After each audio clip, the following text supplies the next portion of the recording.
Good afternoon, everybody, and welcome to this session, the very last on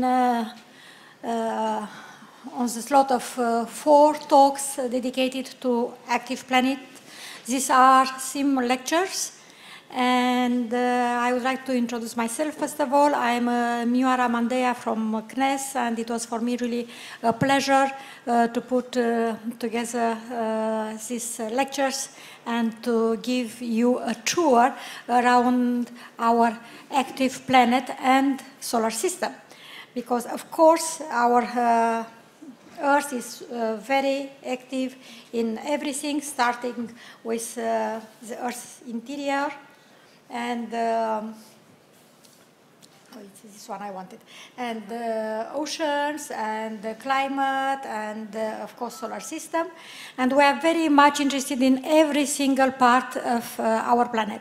Why? Of course, first of all, to understand what's happened to understand the variations in time and space of different variables, which are very important for us as scientists, but not only, also for us as human beings, because I think we have also a role to think about ourselves, not in an egoist way, but about humankind, and to see how our planet changes.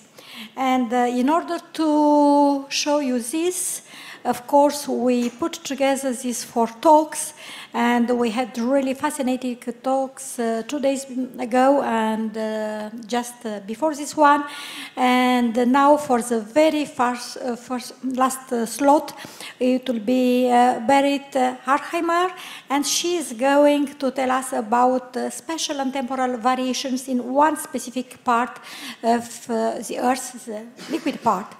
And of course, it's my pleasure to introduce Berit here. So she comes from north, not so far away, but anyway, a little bit from Swedish. She's in the Swedish Meteorological and Hydrological Institute.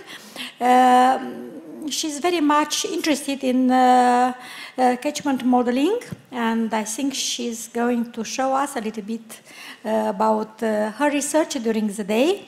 Lots of projects, as you can see, at the European scale. And currently she is associate professor with Linköping University.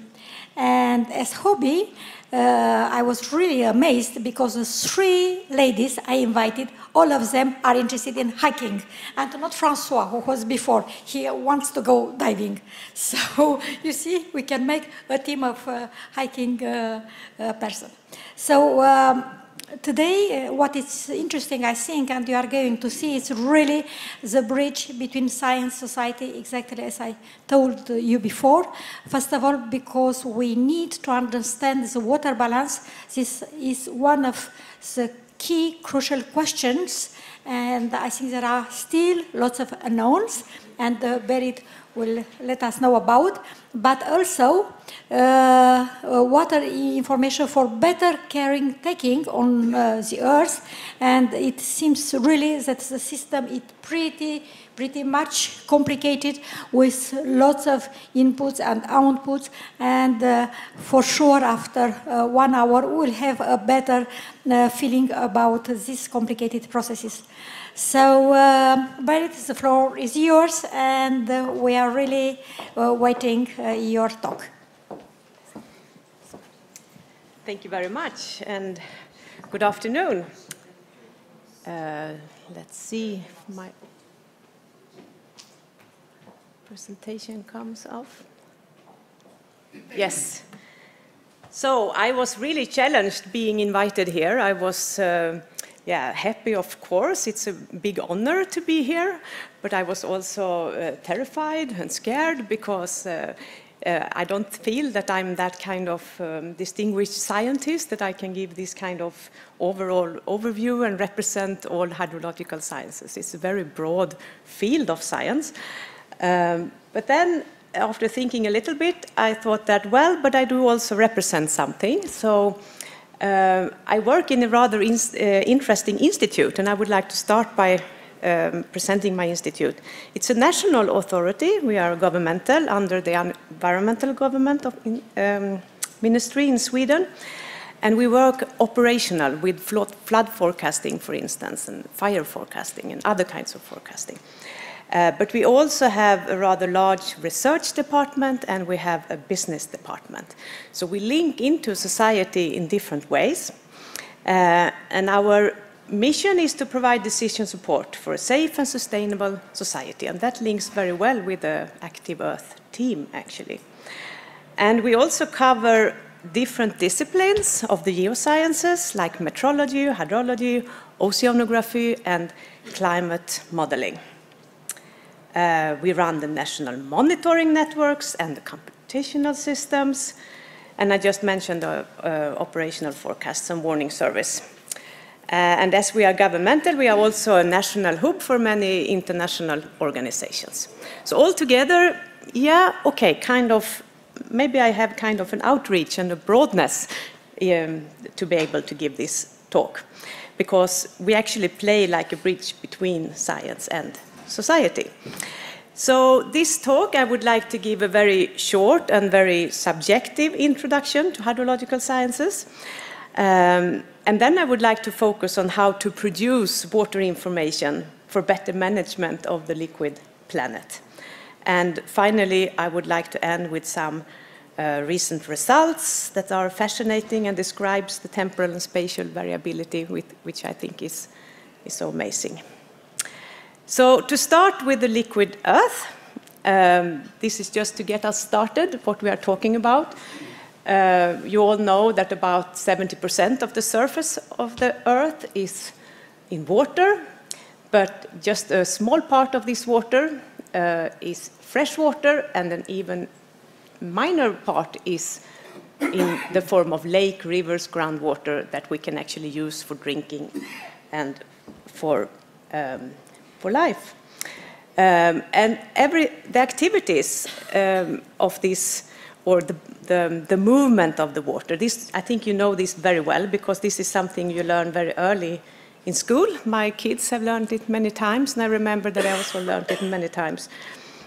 And you can see all the arrows here going up and down. We have precipitation, you have evaporation when water is moving up and becomes into the air.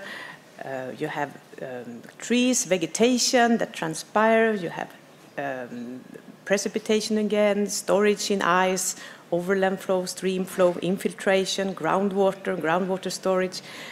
So you know all these processes, I think, and the water cycle, all this goes round and around. And it all looks very simple, and you have the equation here, the water balance equation looks very simple. But I would say that it's actually not so simple, because the only thing we are aware of and we know is what we can measure when it comes to overland flow. And I would say that the rest is actually full of uncertainties. We don't know much about transpiration, evaporation. We don't know much about precipitation. We don't know much about storages, the groundwater. We don't know much about the soil. We don't know much about the porosity. So actually there's a lot of unknowns here and a lot of boundary conditions that we have to make assumptions and estimates of, and that we cannot really monitor. So that this is one of our problems, I think, as a science, that we need to come up with different kind of estimates on this. And actually we don't monitor even the overland flow everywhere. But I think we have a lot of engaged basins, but we still have quite a lot of engagements also when it comes to river flow. So in that sense, I think it's one of the more difficult disciplines, actually, because we have all these unknowns. But the good thing is that it's a rather slow system if you compare it to the weather system, which is chaotic. But it is relatively fast compared to geology, so you can still monitor it. So this is the good thing. And fascinating, it's also that you can separate between the speed of energy and the waves and the actual movement of the water molecules, which then reflects the quality and the time of the water when it transports across the globe.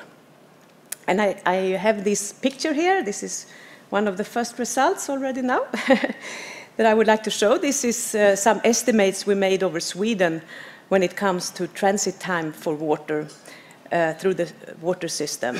And if you compare, you see here that it takes many years for the water to actually reach from a certain position and down to the sea, because these colors here reflects how long it takes for water to get transported from this point and to the sea. And this is because we have so many lakes in Sweden. But if you would look at only the energy flux, it would take maybe a couple of days or a week for the energy flux to be transported along these river reaches. And actually the oldest is a spot here, not far from where I live. I live here, and a spot here, it's a small lake, and from this area it takes like 97 years before the molecules are actually transported from that lake and all the way out to the coast. So it can take a long time. Yeah, but as I mentioned, the energy wave goes rather fast. So this is different ways of calculating. So we all know that water is essential to life and to society. And I show this picture because I found nice pictures on the internet, and I think that's why I like hiking, because I just love landscapes and how they have been formed in the coevolution of climate, geology, vegetation, and then the water. And water is often carving out wonderful, fascinating views. And so this is different kinds of landscapes, different climates, and different topography. Now I'm trying to, yes. And then we are also, of course, using water in many ways. Humans have always been very dependent on water, so we always affect water, and we use it for irrigation, we build channels, we control the rivers by building those levees and walls around them.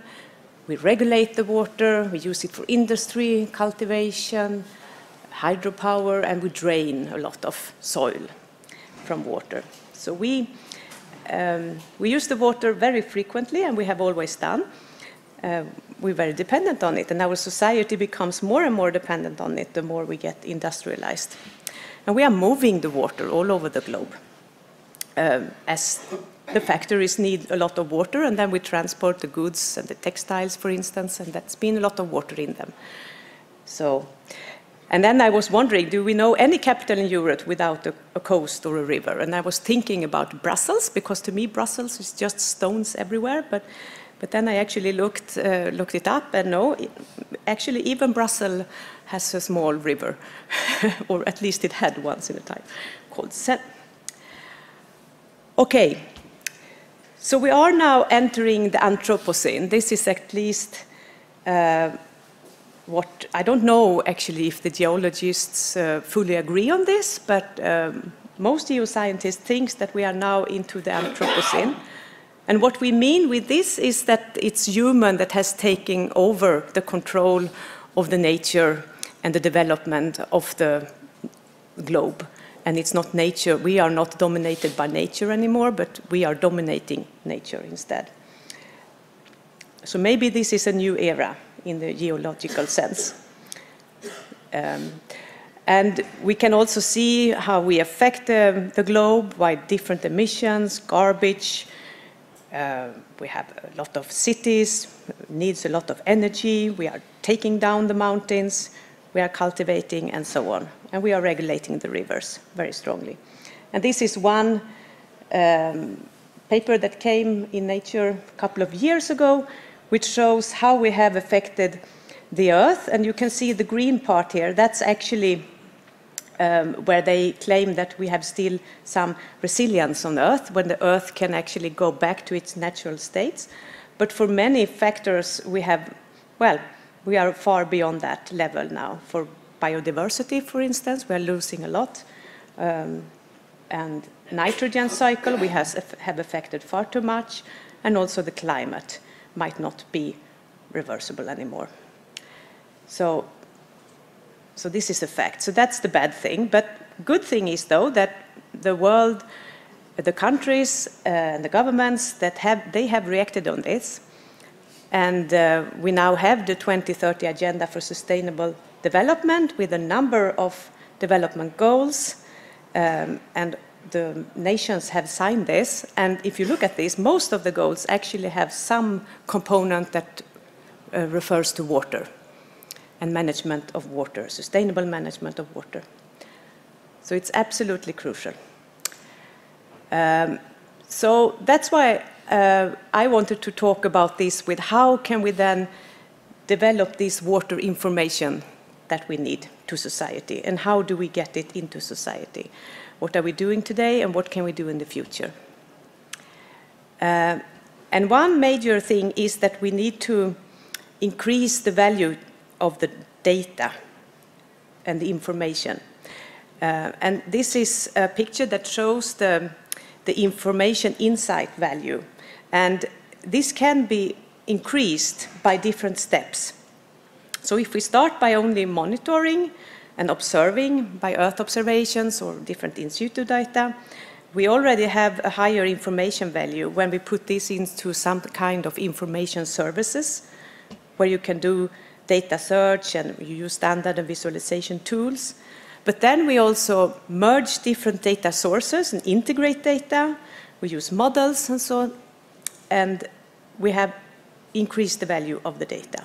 If we then also customize products into something that is more useful than only, for instance, time series that are monitored, we can again get into a higher level. We can make like indicators and share this knowledge into different decision supports, because decisions are not taken only on water information, of course. It needs to be merged with many other informations, and what we actually want to achieve is some kind of management decisions that actually are based then on the scientific data. But this is actually, maybe it sounds like only a technical problem and it sounds easy, but it's actually not. And there are different communities that need to collaborate to make this happen, to actually get the information out in society. And we have on the one part data providers, and then we have the decision makers on the top. And in between, yeah, we need some glue to actually make those communities talk to each other. And if you kind of tilt these stairs, then you get this picture which you showed in the introduction. And this is actually what I wanted to talk about, and what I will have as a clue in this presentation. And you can read this just as you can walk the stairs, upstairs and downstairs. You can read this from the left or from the right. If you start here, that's more traditional. You go by data monitoring, setting up different models, merging data, make calculations, distribute, and out to someone who wants to use your information. This is one way. But the other way is to actually start with the users and see what they actually need to be able to take a certain decision. And then you need to adapt the distribution channels so that they actually take up this information in a good way. You need to have an operational production that can feed this distribution channel in a good way and still go through the end users. And for the operational production, you probably need a decent model that you can trust. And for that model, you need data as the very base. So this is going the other way in the stairs. And it's also interesting for me working operationally that this part of the system, it's a very quick loop, because here we change a lot. People change their mind, and you know all about this, how often you update your mobile phone and so on. The technology here is very fast. Operational production takes longer to change because these are big systems. Model setups, quite complicated, And the monitoring systems, they should go on for decades. So this takes a very long time to actually change. So that this is a very slow loop, and this is a very quick loop that you need to change all the time. But everything should go through the users to actually be useful for society. So I would like to go through this with you, and I will start with the end users. And there are different ways to communicate. I think what you often do, and the best thing is, of course, to collaborate with someone more in an established and long way, so that you trust each other and you know each other, and you know what you're doing and why and so on, and you meet often, and so this is what you can achieve when you have an established collaboration. We have this with many of our, for instance, in the warning service and so on. We have been working with them for decades, or with the hydropower industry and so on. But then you also have projects, and then you often work maybe with agile development. That's very fashionable right now when it comes to softwares. You use through user stories with groups. You can work in participatory modeling with different stakeholder groups in a catchment, for instance, or you use with different case studies with communities and so on. So this is more for a project, and this kind of communication takes rather long time and huge efforts, but on the other hand, you often get somewhere. The problem now is when you want to talk to the public or some completely unknown user. They normally have different approaches because they have different values or belong to different groups, and they merge your information with completely new sources that are out of your control, and we have an information overload, so it's actually not easy to reach out at all. So here there are a lot of problems when it comes to communication, and this is one thing that works very well, I think, for us, is this warning service, because we've done this for a long time. We work with the rescue services, county boards, municipalities, hydropower company, army and police, and when we have a situation which is a crisis, when we have a flooding, then we meet with these people very regularly, sometimes daily, or even many times a day, to take decisions hands-on what we should do to solve the situation. So this is, of course, the easy way to communicate. Then we also work with others, as I mentioned, and these are different municipalities, and authorities on different levels, national authorities mainly in Sweden, and then also different business organizations and the citizens. The trick is that we have many users then sharing the cost for running this factory, so to say, water information factory. The problem in the future now is that things are changing, and it's not only nature that is changing, also people are changing. Sometimes we forget about this, but we have globalization going on, we have urbanization, digitalization, we reduce poverty, which is very good, but it also put pressure on people who want to have higher living standards, and we have an aging and segregating population. So this will change the way society works, maybe quite radically. And the problem then is with whom and how to interact to get a sustainable development. So this is was the first question. Then when it comes to distribution channel, right now we see a lot of websites. There are huge amount of portals popping up. We have water services, we have climate services, and I guess that some of these survive and some will drop out after a while. I mentioned two here because I'm involved in them. And this one works very well because it's actually driven by a user community in Sweden, and they tell us exactly what to do, and we only do what they tell us and nothing else. While the European scale, Climate services, they are more diffuse, and we try to design them right now in cooperation projects, but it's more difficult. But I think this is the way to reach out in the future with our information. We also have other initiatives from different institutes and so on when they try to reach out with their data, and that's good. So distributing data and open data, I mean, that's a starting point. And to have good web tools. And this is actually one river forecast for Europe that we have on this HYPE website that I showed. And I took this picture for yesterday. You can see here it's the Danube. It's actually peaking right now today according to this forecast, and then you will have a water level that goes down for a couple of days. So let's see if this forecast was okay or not.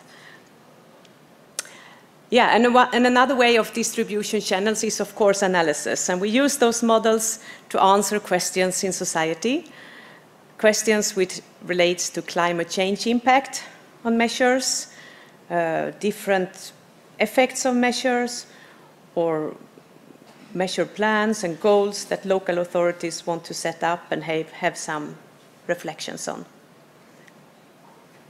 And in different analysis, we also try to link what you can see by merging data sets from long time series with what we forecast for the future. And this is one example on where we asked the question whether high flows in Sweden had actually increased during the last decades and whether they were to decrease in the future or not. And we could see that there hasn't been much of an increase, and in the future we might have a small increase in the autumn flows, but they are on the other hand rather low compared to the spring flows. Okay, so what I wanted to say with this is that we need to think of how to customize the info to have some user uptake, and it's not easy. This is also a tricky thing actually to work on. So operational production,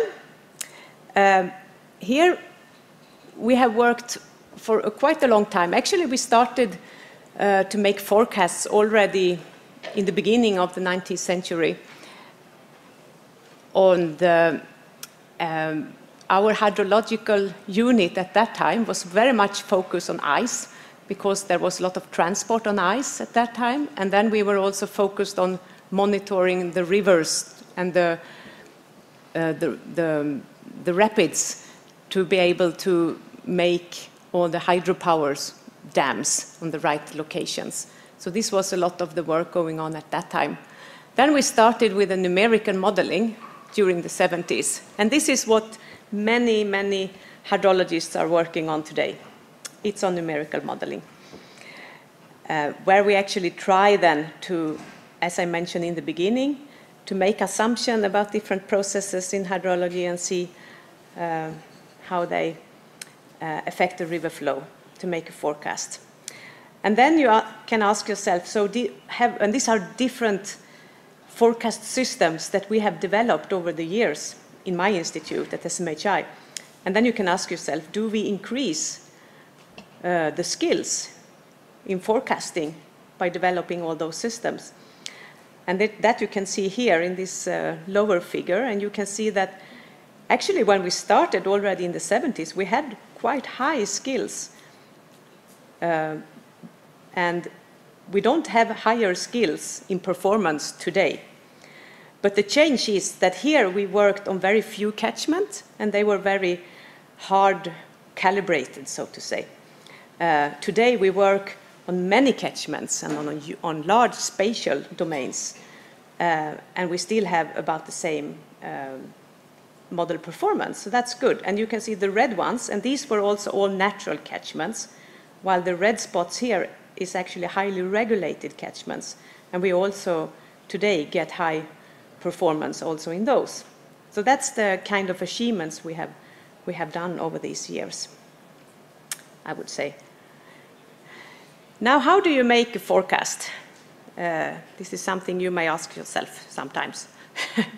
Well, you have a model. You need to choose a model, and you set it up with some landscape information. You calibrate it using different kinds of data. And then the thing that differs a forecast from ordinary model predictions, so to say, is that here you do updating. You need to have good initial conditions, both when it comes to the forecast, but also on the state in your hydrological system. And often you can do that by just incorporating measured data. So this is different. You don't need to have much of understanding. You can just update your system and then run the forecast. And this is a very complicated system, and I will not go through it, but we actually have a production system, and it makes almost like 2,000 commands every day to produce different kind of information. And we have started to work on also not only on short-term forecasts, but also on seasonal forecasts. So a lot of hydrologists is now trying to work together with meteorologists to get good, decent seasonal forecasts. And in this picture, you should look at the blue. That's when the model is better than just using an average of climate conditions.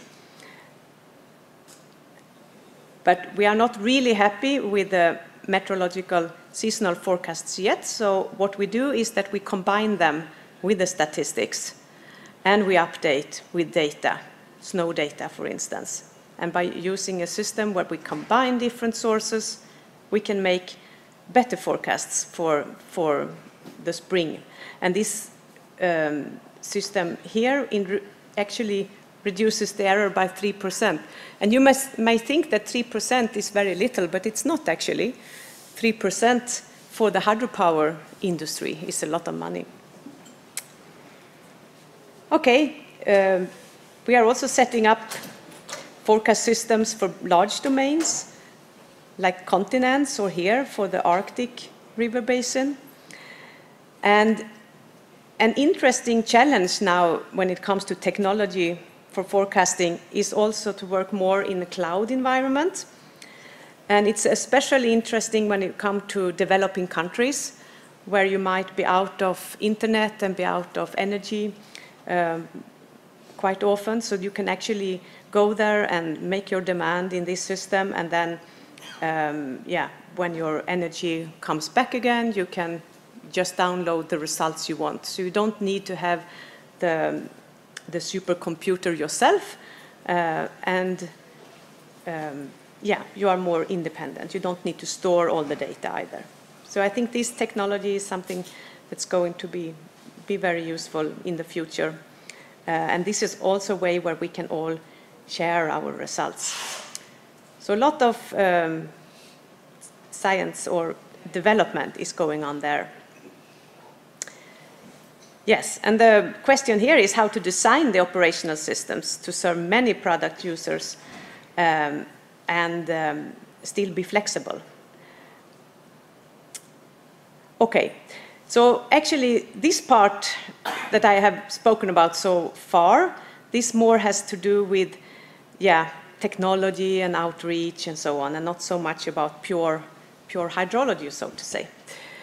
Pure hydrology comes now when we are discussing models and assumptions, and also when we discuss data. So this is the part where many scientists actually work on setting up models.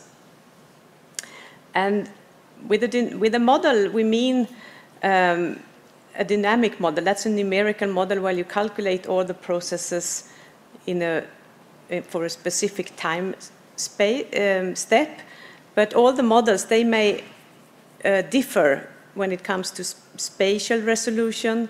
You may have different temporal resolution, and you also may have different resolution in your process description and in the structure of your model. And this means that the models will also give very different results. And here I wanted to show you an example of what it may look like, because so that you understand, this is an example where you have precipitation and temperature as input to your model. And then here we see the evaporation that's actually calculated in the model. We see the runoff, and we see the snow stored. And in this figure, you can see the water balance. So here you see precipitation, what's coming into the system, evaporation, what's going up to the air, the runoff, and then the change in storage. So here you can see for a 1 year water balance and how it then shifts between the years, between 2 years. You can see how those bars are moving. And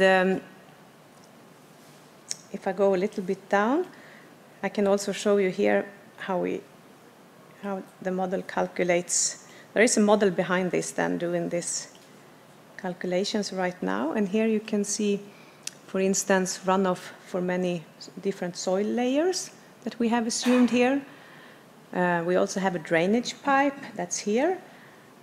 And you can see the groundwater and how the model then calculates how the groundwater in this soil changes over time. You can see that we have snow accumulates, yeah, and precipitation. So everything is moving, everything is dynamic.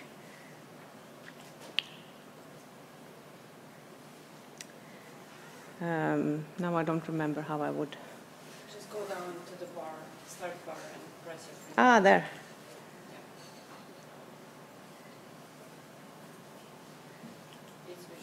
Yes. Okay. So what happens right now in the catchment models community is that we also want to go large scale. So before we only went for doing one catchment at a time, but as I mentioned for the forecasts, we are now starting to make many catchments at the same time. Now this kind of modeling was done before by the land surface model communities. That's the one, the meteorologists, so to say, and then also the global water allocation community. But now the catchment modelers also are going here, and there have been different recommendations on how to do this. First, when it comes to unique to small catchments, because we need then to do predictions where we don't have the water flow. And then we have tried to adapt this then for doing calculations for large domains. Because as I mentioned first with all the question marks, you saw that we don't, there are many unknowns, but when you also go to catchments where you don't have water flow, then you have only unknowns, so to say, and you need to transform the information from one site to another. So I wanted to show a little bit the procedure in doing this. And we do it very, very carefully in the catchment community, I would say, so that we actually go by looking at the domain, and often we change the model structure first to actually incorporate all the processes that we think are necessary for this domain. Like for instance, when we went to the Arctic with our Swedish model, we needed to change infiltration, we needed to consider permafrost, we needed to change evaporation from frozen ground, and we needed, we needed to change the glaciers also, the glacier routine. So we need to change a lot and consider the landscape characteristics for a specific region. And then we calibrate or we adjust the model in different parts. So the snow, we look at snow measurements, snow data, and for evaporation, we look at evaporation data, so that we set up the model in a stepwise procedure where each step we calculate one thing at a time. And it's also important to calibrate, when we calibrate the model against river flow, that we do this against gauges that are representative for the processes that we are adjusting at that time. So when we have this full system and we go for soil and vegetation parameters, for instance, we need to go for that kind of gauges where those are more representative, so to say. And then we normally go for big lakes and small lakes. We calibrate for altitude and for glaciers. And I want to show this just because it's actually a rather tedious process, and we put a lot of effort into this, in getting the models as good as possible. And we use a lot of data at the same time. So this is actually where we put a lot of time. Oops. And sometimes the model also fools us. This is one example. We want to have an understanding of the system and then to make predictions. But sometimes this doesn't work very well. Like here, the model was very bad for one gauge, and we did some corrections. We thought that this was due to the local climate, and we got then terrible results for land evaporation, for instance, evapotranspiration in this area, which was not at all realistic. So then we had a misunderstanding in our predictions. So the model can actually fool us. So it's important to be extremely careful when we do our model setups. In this particular case, it was actually observation errors that we tried to fix by model parameters. So we had the gate here from a dam, the local dam, that was leaching by 25%, and we also had a canal that we didn't include. So the models can go right for the wrong reason, but it can also go wrong. So you always need to check against local data. And I think this is also the difficult thing in hydrology, that hydrology is so local and so much managed. So when it comes to setting up models, I think for our community now, we need to have more documented codes, both the model code, but also the setup of the model. And we need to manage both the data, the code, and the setup. We also need to collaborate better between the research group. And there are a number of these model intercomparison projects going on that are quite interesting. And this is the first part of collaboration. The problem is that often in those intercomparison projects, people just run their models and they don't have time to actually discuss why the models disagreed and so on. But I think the future is to work closer as a community in hydrology. And the question from this part is how to increase transparency in hydrological modeling. As you see, I think actually much of the modeling is much art. It's sometimes more art than science. And finally, we come to the data.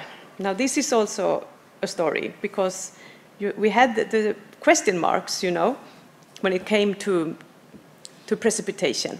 Now, here we see different precipitation patterns across Europe from different precipitation products that you can download from the internet, and you see that they differ quite a lot. Here we have compared them with one baseline, that was the EOBS data set, and we got completely different patterns. So which one should you trust? Now, the meteorologists say that when they go for higher resolution, now they will increase the performance. Here you can see observations as the stars here, the black stars, and you can see the performance in 15 kilometers, 6 kilometers, and 2 kilometers resolution of the model. And when you go to higher resolution, yes, you have a better resolution or a better agreement with observations. This is for precipitation intensity. But then we should also remember that each step in this chain or to increase the resolution takes 8 times more computing power. So we need much more computing power to get this right. And you can imagine for the whole globe, it will be difficult. to work on that resolution. So what we do so far is that we use statistical methods to correct the data that we get from the meteorologists, and we correct the bias. Here you can see one example from climate models, which have a bias then, too many wet days during both winter and summer. And then after the bias corrections, you can see that we have removed a lot of the bias, just a little bit bias left here in the Mediterranean area. And also for forecasting, we do updating of the meteorological models. Now, we also use statistical methods at a small scale. And then we often interpolate between the observations in precipitation to rather fine grid, but then we use radar, and we mix the radar and the observations into new data sets, and then we can run our hydrological models with much higher resolution. So this is an example of running a model with 1 hour resolution by using this 15 minutes forcing data. An interesting question is how much of the spatial variability do we measure? So the example of Sweden, it's 140,000 square kilometers, and one gauge is 0.5 square meter. And then you can do the calculation. We have 700 gauges in Sweden, so altogether we do monitor like an office. This is my office in Sweden and a colleague in there. So this is how much we monitor of precipitation for the whole of Sweden. When it comes to runoff, we actually monitor much more. So this is why I started by saying that we monitor quite a lot when it comes to runoff compared to the other parts of the water balance. And it's even worse when we go to intense precipitation.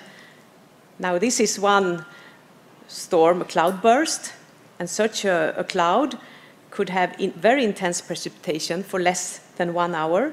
Here you can see the core of this. This is from a radar product, and you can see the core here, and here is the scale, so you can see that it's very small. Normally the core is less than maybe 5 kilometers.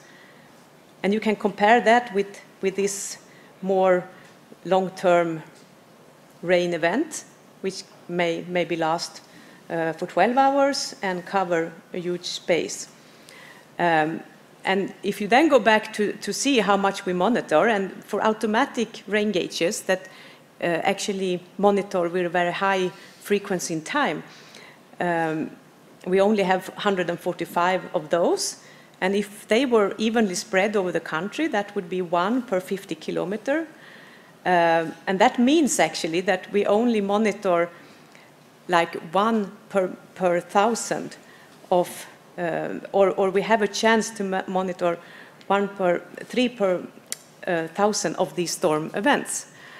That's very, very little, so we don't know much about precipitation. Those events, on the other hand, we monitor because they will pass over surely some rain gauge.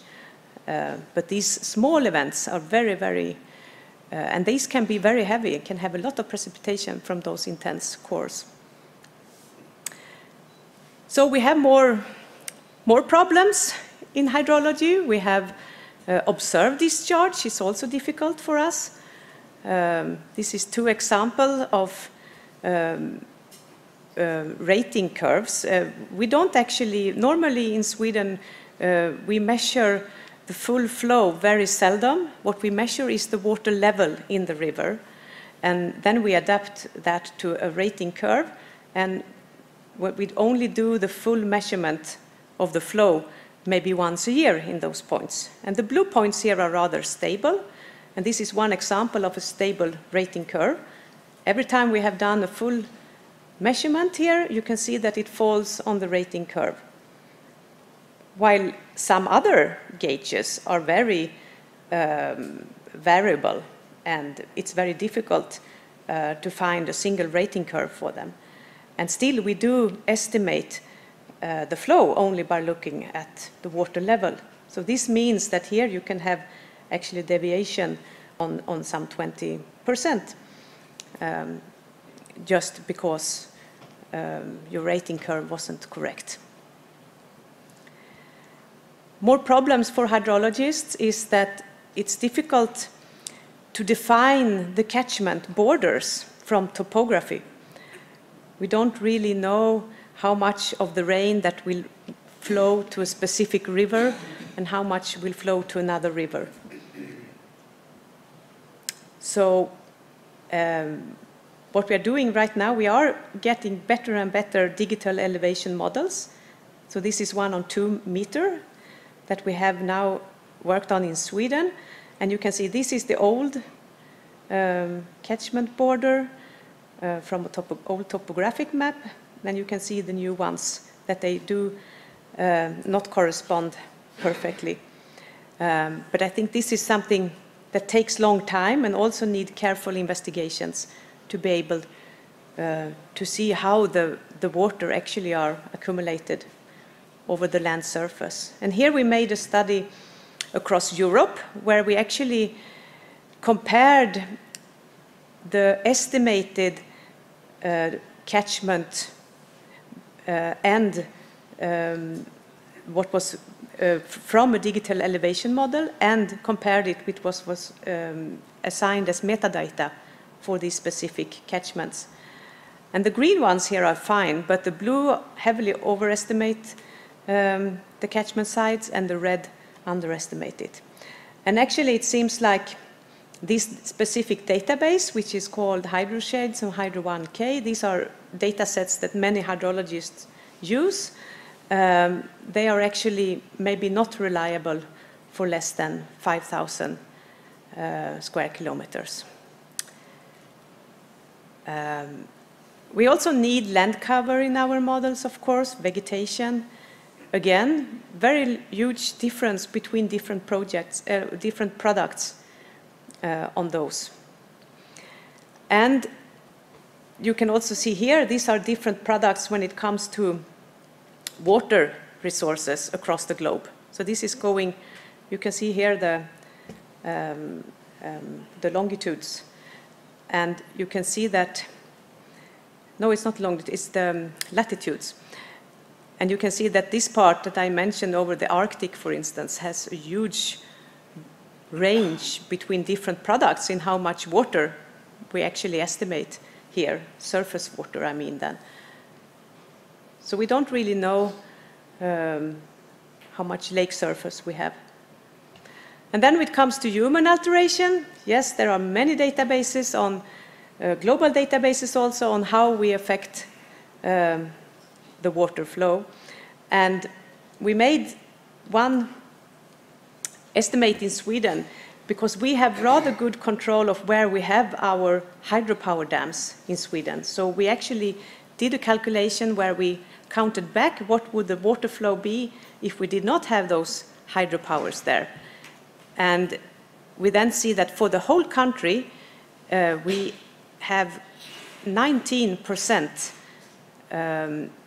reallocation of the water from the spring and to the summer and autumn and winter when we actually need the water then for hydropower. And then when I saw this, I recognized this figure and I could see that it's actually exactly the same redistribution of water that we expect for climate change.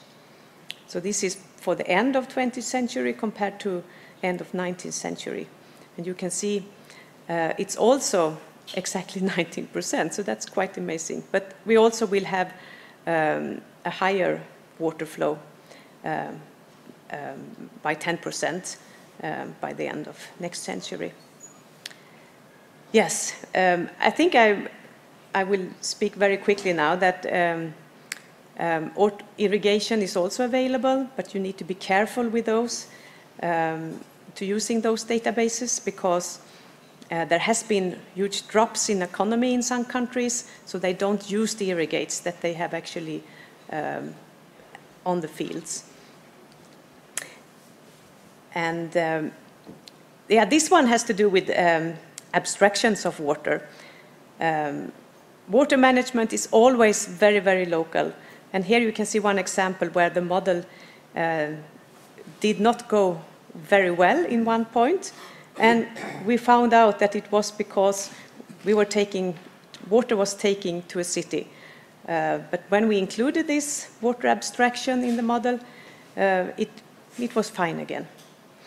And this kind of local assessments and local disturbances has to be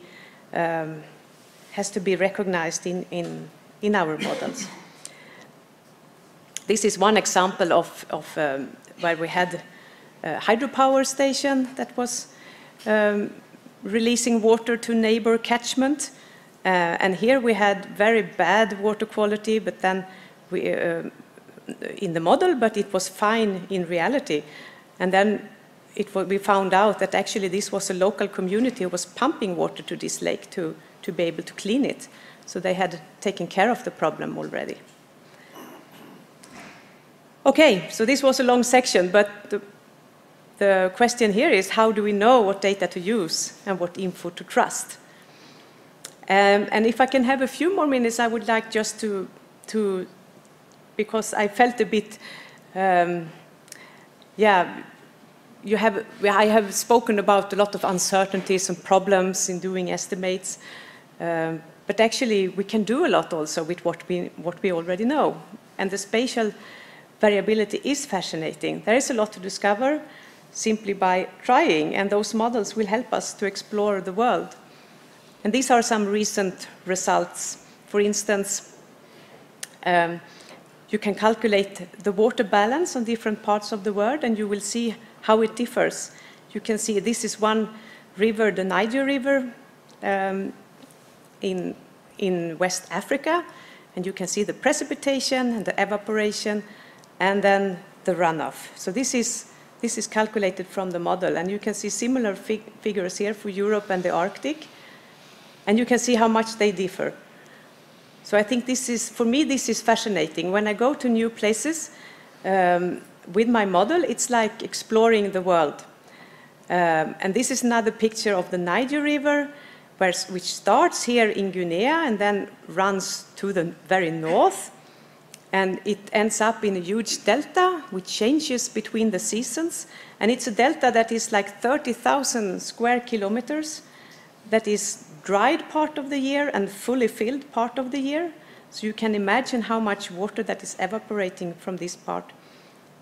And then the river stops by the Sahara Desert, and it goes south again.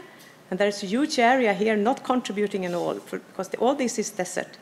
And then when it comes here, it loses water all the time, and then it merges with another branch with a lot of water from the Cameroon and from the tropics, and eventually it reaches the Atlantic. So it's very interesting to see within a specific river how the water balance might change in different parts of the river as it passes through the landscape and through different climatic zones. And the same, we did clustering over India. We discovered how you could cluster different types of rivers, different river flows, different signatures, where you have similarities in how the river responses. And we have done similar. You don't always need a model. This one was we've done similar things, also using observations. And this is another one which I think is fascinating also, that looks at concentrations, how you can start upstream with very low concentrations, and then when you go downstreams to more agriculture and populated areas, you will have higher and higher concentrations. And here you reach actually the sea, and you have still high concentrations, and then you have a dilution when you go out in the coast and to the sea. So here you can also see the variability in space very clearly from the models. And also, you can also, with the models, look at trends. So here we have looked at water storages in the Arctic, over the full Arctic domain, and you can see trends in storage in glaciers, lakes, soil, water, and rivers over a couple of decades. And as you see, the trends are not very strong, but on the other hand, this is very large volumes. And in the Arctic basin, the full circulation is very much dependent on the fresh water. So I will stop here, and I know this was maybe a lot of details, but my message was still that I think that we can contribute a lot, and scientists can contribute a lot if we manage to get our data out to the users. And right now there are a lot of initiatives among hydrological scientists on creating different kinds of outreach. So we have virtual water science laboratories, we have environmental observatories, digital catchment observatories, and hydrological open air laboratories. And all these initiatives, they want to make data open and contribute to open science and better collaborations. And I think for the scientists, it would be good also to use institutes like mine, for instance, and also consultants, water consultants, could be used as knowledge purveyors to reach out with the hydrological knowledge to the society. And there are an initiative right now going on in IHS, that's an organization, International Association of Hydrological Sciences, which actually approach just this theme, how to link, how to look at societal change and hydrological change and the interactions between the two. So we have a saying in hydrological sciences that all models are wrong, but some are useful, and it's almost like saying carpe diem. And I think this is it. And I also think we should be aware of our roles as scientists, and we need to encourage more of honesty, transparency, collaboration, and societal outreach. And yes, you should try to hook up with some water institute close to you, and we can make a difference. Thank you very much.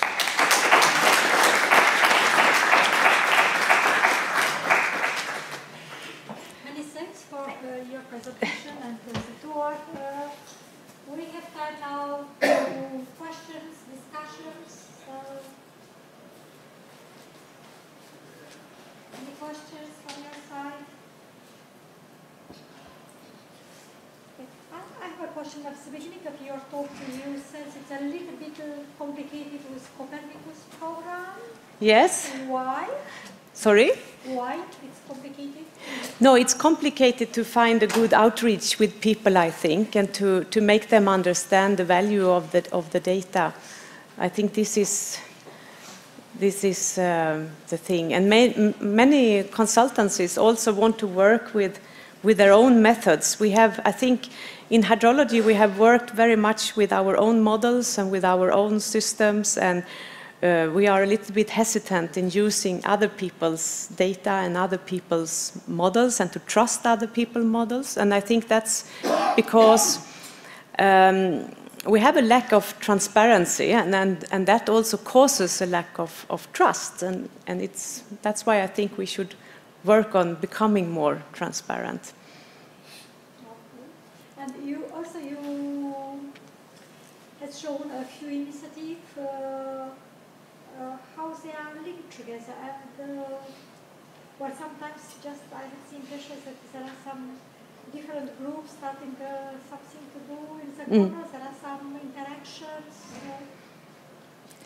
Yeah, I think now we are starting to move towards working more as a community, but it has taken time because hydrology is very fragmented, because it's very local. All hydrology is different in a local place. But I think this going more on the large scale, that's also a challenge, and it's a way to start to collaborate also, that you start to work on the same geographical domain. So I think that is the key, actually, to start communicate within the society. Yeah. The web page you showed, that is the model that you have in the institute, right? It's an open access model that everybody can approach. Yes, yes. We have it on our one of the the pages I showed. The hype, right? Yeah, sorry. Yeah, the hype. Yes, and you can download it there for free. Here it is. Yes, on this one, and it has also a wiki page where you can read all about different processes and how it is constructed and how you apply it. There are also examples of how you set up, which kind of input data you need. And just one application question. I work from time to time with school kids who are in a science school during the summer, and they carry out a lot of hydrogeological projects most of the time. Is that some kind of thing they could learn to use? Yes, in a short time? yes, I think so. Yeah. They could collect the data that are needed. Yeah, yeah. And it's fairly easy to set up, I think. There are less complicated models also, but yeah. Okay. No more questions, so we have to thank you again. Yes, for thank your, you. Very nice talk, and help us doing this. Okay.